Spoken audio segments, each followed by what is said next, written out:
Magandang umaga po. Naghahanda ng makapunta sa China ang pamilya ng isa sa 3 Pilipinong nakatakdang bitayin sa China sa susunod na linggo. May flash report si Julius Segovia. Julius? Yes, Ruth, 4 na miyembro ng pamilya ordinaryo ang nakatakdang pumunta sa China sa Sabado para nga bisitahin ang kaanak nilang nahatulan ng bitay roon. Sa Lunes na nakatakdang bitayin si Sally Ordinario Villanueva matapos mahatulan sa kasong drug trafficking sa China. Inaayos na ng DFA ang pag-alis ng pamilya ordinaryo. Kanina, sumadya ang pamilya sa DFA para kumuha ng passport at ayusin na rin ang kanilang visa application. Kasama sa mga pupunta sa China ang mga magulang na sina Edith at Jeronimo, pati ang kapatid ni Sally na si Jason at isa sa 2 niyang anak. Labis na nag-aalala ang mga magulang ni Sally sa lagay ng 2 anak nito na nasa Isabela. Mahirap daw kasing ipaliwanag sa mga bata ang sitwasyon ng kanilang ina. Umiiyak sila. Sabi ko wag kayo umiyak. Kailangan ka ako makalabas ka ng Manila para malaman nyo na ako yung totoo.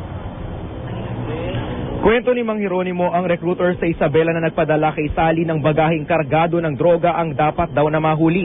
Nalagay raw sa alanganin ng buhay ng kanyang anak dahil dito. Pero kahit pa 3 araw na lang ang nalalabi, kumpiyansa pa rin si Aling Edith na gagawin ng gobyerno ang lahat para mapababa ang sentensya kay Sally. Nagpapasalamat ako sa gobyerno natin na kahit pa paano kumikilos naman na sila sa ngayon. Na yung sana habang may buhay may pag-asa. Nakikipagtulungan na sa mga otoridad ang kapatid ni Sally na si Jason para mahuli ang mastermind sa sinasabing drug syndicate. Bukod kay Sally, may 2 pang Pilipino na nasa death row rin. Patuloy naman daw ang koordinasyon ng DFA sa pamilya ng 2 pang Pinoy. Sa kabuuan, 5 Pilipino raw ang nasangkot sa drug case sa China. 3 sa mga ito ang nahatulan ng bitay, samantalang muli naman daw ibinaba sa lower court ang kaso ng 2 pa. Ito yung pagtulong ho to sa pamilya. Isang bahagi lang ito ng ginagawa po ng gobyerno natin. Ang mas mahalagang bahagi po ay yung makipag-usap para maayos. We have a window of 3 days now. So lahat, kumbaga sa basketball, court press to, lahat na pwedeng gawin, ginagawa ho natin.